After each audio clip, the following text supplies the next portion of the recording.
So 2016 was the wake-up call for the global financial system when it comes to information security.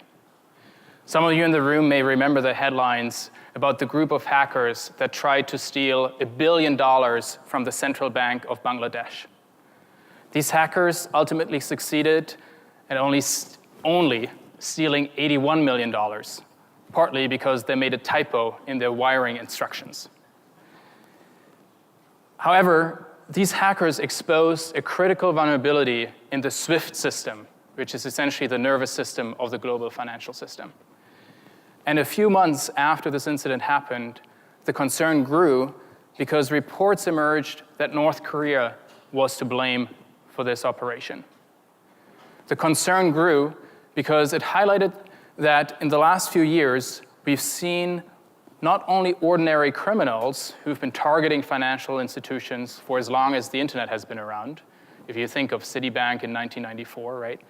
But that also more and more nation states and politically driven actors are targeting financial institutions with the type of operations that pose a growing risk. For this reason, we at the Carnegie Endowment have developed a proposal for an international agreement to protect the integrity of data and the availability of that data of the global financial system. Who are we, as a think tank in Washington, D.C., to make such a proposal? So allow me to briefly tell you a little bit more about the Carnegie Endowment before I tell you more details about our proposal. The Carnegie Endowment for International Peace was created in 1910 by Andrew Carnegie, who was one of the wealthiest individuals at the time, and is the oldest international affairs think tank in the United States, so our bread and butter is international affairs. We are a global think tank because over the last 2 decades, we've created centers around the world. So we now have representations in Beijing, Brussels, Beirut, New Delhi, and in Moscow, where we have local scholars working on a range of issues. We are a nonprofit working in the public interest and hoping to help advance peace and stability on the international level. As part of the cyber policy initiative that I co-direct, we've prioritized the kind of offensive cyber operations that could have a particularly destabilizing impact at a systemic level.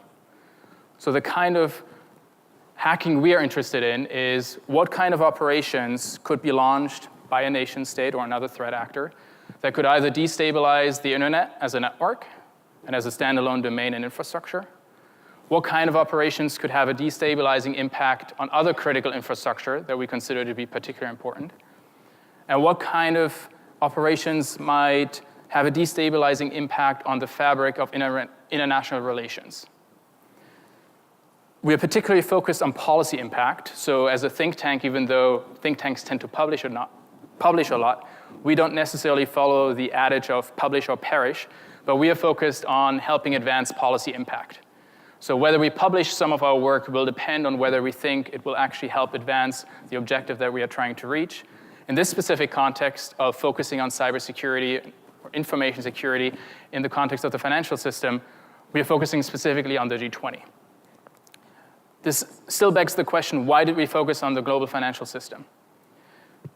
The global financial system is somewhat different from a lot of other critical infrastructure because it's globally interdependent. Somebody mentioned earlier this morning the blackout in Western Ukraine, which is a good example because an effect of an operation targeting the electrical grid is going to be geographically limited, right? It targeted Western Ukraine.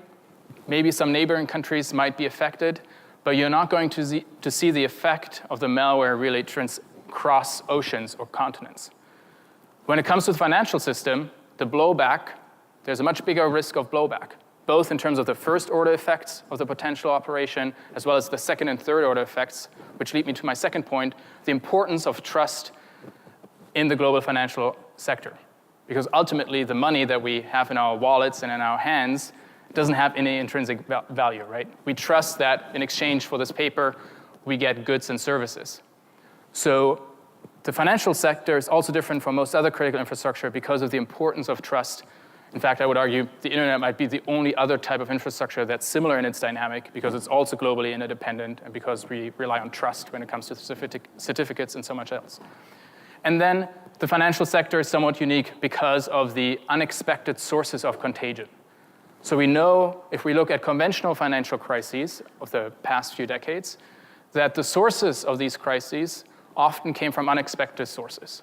If we look at the Asian financial crisis in the late 1990s, it was a result of the collapse of the Thai currency. At the time, very few people thought that Thailand was systemically important and could really trigger a regional financial crisis. But what happened was, once the Thai currency collapsed, the Indonesian economy was affected because a lot of Indonesian investments were in Thailand. And once the Indonesian economy was affected, you started having the regional contagion effect. The same happened in 2007, 2008. The collapse of Lehman Brothers and the contagion effect that resulted that came from the bankruptcy of Lehman Brothers was unexpected to most observers. For these reasons, we think that the global financial system is different from a lot of other critical infrastructure where people will say, well, this is also particularly important and we need some sort of agreement around that. But that's the reason why we focus on the global financial system, because we believe there is more of a shared interest among states, China, Russia, the US, who don't even agree on a common definition of information security or cybersecurity, right? Russia, Moscow, and Beijing use the term information security because they've defined it to include content. They want to use it to further their policies with regard to controlling information. Western nations have started to use the term cybersecurity to delineate their definition, which is more technically focused, and to make clear that they don't consider content to be part of the international cybersecurity discussions. We think when it comes to the global financial system, there's much more of a common interest. Beijing does not want to see a run on the banks for economic reasons as much as for reasons because Beijing doesn't want to see any form of social unrest. Russian oligarchs surely don't want to see their money disappear, and Western capitals have an interest in global financial stability because it's only now a decade later that we're getting out of the worst following the global financial crisis. So for these reasons, we think this might be an interesting area where we could make further progress as the international community and try to make some more progress. So now let me tell you a little bit more about our proposal and the different pillars. There are essentially two main pillars of what we propose in terms of the agreement. The first one is the commitment by states not to manipulate the integrity of data of financial institutions and not to undermine the availability of critical systems. We believe that there's already, in fact, significant self-restraint. None of the major economies of the G20, which represent the 20 largest economies of the world, really have an interest in undermining global financial stability. So part of what we're arguing is getting states to make explicit of what we think is already self-restraint and emerging state practice. At the same time, we also want states to sign up for a commitment to cooperate when incidents occur that could pose a risk to financial stability. And this second pillar is an important one for two reasons. The first one is because we think it might actually help circumvent the attribution problem. On the one hand, a lot of people say the attribution problem is actually not as big as it is, given all of the indictments that have come out, successful law enforcement cases.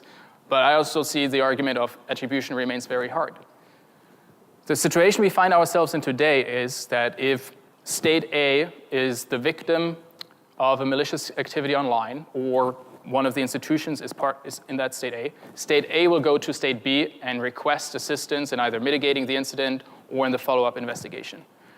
If state B is not a friend or an ally, state B will often go back to state A and say, show me the proof. Show me that we have been somehow involved or that a citizen of my country has been involved. So the burden of proof right now is on the victim state and gives a way out for the other state to refuse to cooperate. If there is a commitment like this, where a priori states would commit to cooperate when incidents occur, that all of a sudden changes the equation and the logic. Because if state B now continues to refuse to either help mitigate the incident or to provide assistance, state A can now go to state B and say, you signed up for this a year or 2 years ago. Now explain why you're not cooperating and why you're not actually adhering to what you agreed to. So you shift the burden of proof on that state, and if state B still refuses to cooperate, it provides greater legitimacy to state A to take action in response to that activity. So that's part of the reason why this second pillar is particularly important and goes beyond what has been currently been discussed at the UN and elsewhere in terms of rules of the road for cyberspace. And the second reason is, when you talk to the banks, they're actually not necessarily focused on nation states. They treat all threat actors the same, and they are much more focused on criminal actors as well. And we think that such an agreement could help unlock more cooperation when it comes to criminal actors when they cross a certain line and carry out an operation that could put financial stability at risk. That doesn't mean that the US and Russia will all of a sudden regularly cooperate when it comes to cybercrime, right? There's a reason why for the last 15 years, the Convention on Cybercrime, the Budapest Convention, yes, we've been adding 1 or 2 countries that have signed the convention each year, but the main players continue to refuse to sign up for it for different reasons. So this is not going to change that debate in the near future.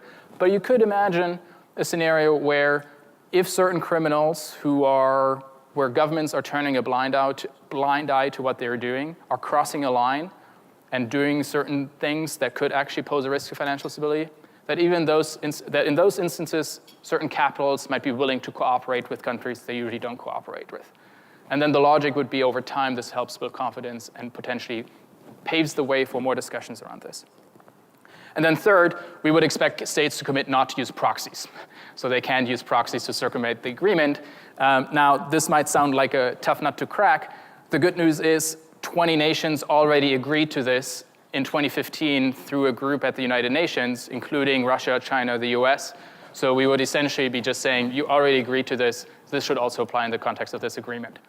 And then fourth, the verification and enforcement. The good news is that in the financial sector, a lot of these systems are already in place because financial institutions for the last 20, 30 years have been spending money in detection and monitoring systems to be better protected against cybercrime. So compared to other critical infrastructure, if we think of water supply and others, where we don't necessarily have the same type of information security systems in place yet, or only in recent years because the threat awareness grew, the financial industry already has these systems. So technically, we have a solid foundation already to help detect whether there is a potential violation of such an agreement that then enables further investigations and to then really leverage such an agreement. Now, I'd like to speak a little bit more about the technical aspects, which is the reason I'm here at a technical conference with lots of technologists in the room. I've already used the term cyber multiple times and I've outed myself as not being a technical person.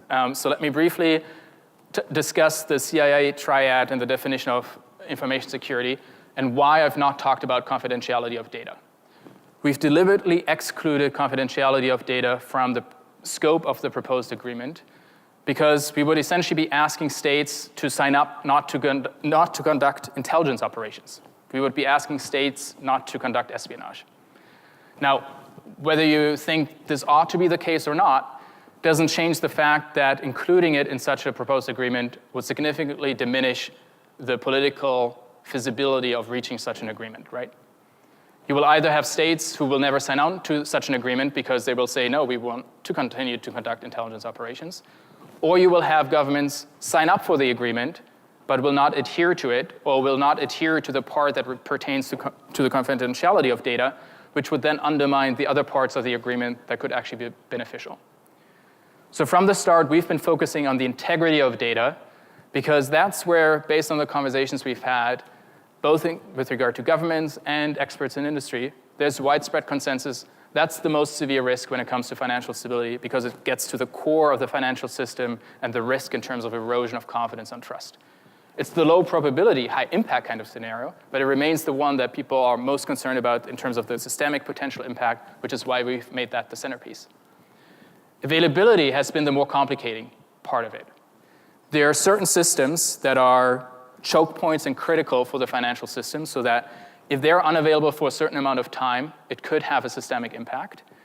But then if you put yourselves in the shoes of somebody who works at a national security agency, Joe Jihadi's bank account, you might want to make that unavailable for a certain amount of time as part of a counterterrorist operation. In short, you're getting into a slippery slope argument, what kind of systems state governments would want to potentially make unavailable and which ones they would want to consider off limits. The way we've addressed that in our proposal is to say availability of critical systems. and plan to do subsequent work with the financial sector and the regulators to identify what kind of systems that would be. That's obviously something that we wouldn't put on a website to provide a target list, but that's the way we've been thinking about how to address that specific point. Now, that's the proposal, but as I said, we are a think tank, we are a nonprofit, we have a small team, so we're not going to make this happen. We need a norm anchor. We need an incubator for such an agreement. And we've been focusing on the G20 because it's the group of the 20 largest economies who all have a clear interest in global financial stability. The G20 was created as a result of the 07-08 financial crisis with a specific mandate to focus on financial stability. And you have the finance track of the finance ministers and central bank governors. And there's also a precedent when it comes to cybersecurity. Many of you in the room will be familiar with the agreement between President Xi and President Obama from 2015, focusing on, that was planned, focusing on economic espionage. No matter whether you talk to head of threat intel units out here or members of the national security community out on the East Coast, this agreement remains the best example for why an international agreement can actually result in a measurable decrease of malicious activity. Right after this agreement, we actually saw a decrease in malicious behavior coming from China with regard to the cyber-enabled theft of intellectual property. 2 months after this agreement was formed between the US and China, the language was incorporated in a G20 communique in 2015.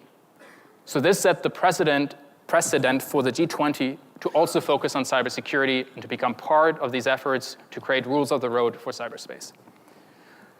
But what is our objective? What are we trying to achieve with this international agreement? Why do we think it actually merits that the heads of states or the finance ministers should expend their political capital on such an agreement?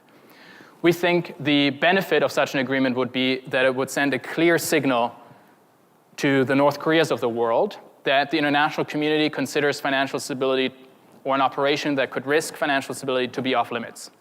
It sends a clear signal that this is something that pretty much everybody in the international community can agree on. It helps build more confidence among those states who disagree on so many other things when it comes to cybersecurity on this narrowly defined issue, and helps to create a foundation when violations occur. The second pillar is meant to create more cooperation when it comes to criminal actors, and it's also meant to complement the existing efforts that focus on improving resilience in the sector. Now, in March of last year, the G20 finance ministers and central bank governors actually for the first time adopted language in their communique where they recognized that the malicious use of information and communications technologies could pose a risk to financial stability. They went a step further and tasked the Financial Stability Board, which was again created as a result of the global financial crisis, to conduct a stock-taking exercise and taking a look at the existing cybersecurity environment with regard to the financial sector. We waited to go public with the work we'd been doing for the 2 years prior to this summit because we knew that there had been ongoing discussions at the G20 and we had been engaging with governments as part of our work. We were waiting to see what language would come out of this meeting in Germany and then decided a week later that we would, this is the paragraph that came out of the communique summit, and then decided a week after this meeting took place to publish our report, which was based on the confidential memo that we had shared over the course of the previous months with governments and experts in industry. The reason we went public was because we, on the one hand, congratulated the G20 for taking the step to recognize that cybersecurity is something that we need to take seriously when it comes to global financial stability. But we also wanted to say the G20 can do more, and governments can not only try to focus on building resilience, but governments can also sign up to say that they will not target the integrity of data of financial institutions or undermine the availability of critical systems. And we wanted to engage with more stakeholders. The reactions once we put out the report were mostly positive. Secretary Chertoff, who was the former Secretary of Homeland Security during the Bush administration, has publicly spoken about this proposal and praised it. We had a member of Congress write an op-ed where he specifically mentioned the report, and we had journalists from Shane Harris at the Washington Post and others who have mentioned the proposal and drawn greater awareness to it. Which leads me to my next slide of why am I here? I'm here because of you. We are now in the process of launching the next stage of this project, which will focus on more engagement with important stakeholders as well as further research. As part of this additional research, there's some important technical questions that we need to answer, both with regard to the integrity of data and in the context of encryption algorithms that might be used in the industry, with regard to the availability of critical systems and what should we be looking at when it comes to systems that are critical for the sector itself, the role of cloud service providers, given that more and more financial institutions are closely working with CSPs with regard to the data that they're using, and what does that mean for such an international agreement. So I'm here because I'm hoping that my presentation created more curiosity and interest, at least among some of you, because I'd like to encourage you to either come up to me after this session or to email me, because we will be doing more research on this in the coming months, probably in the next few years, and would love to engage with people like you who focus on the technical aspect of this and might either have feedback. I'm also very happy to have this red teamed and be taken apart to people who think this is really valuable and this could work and you want to be part of this moving forward. Thank you very much.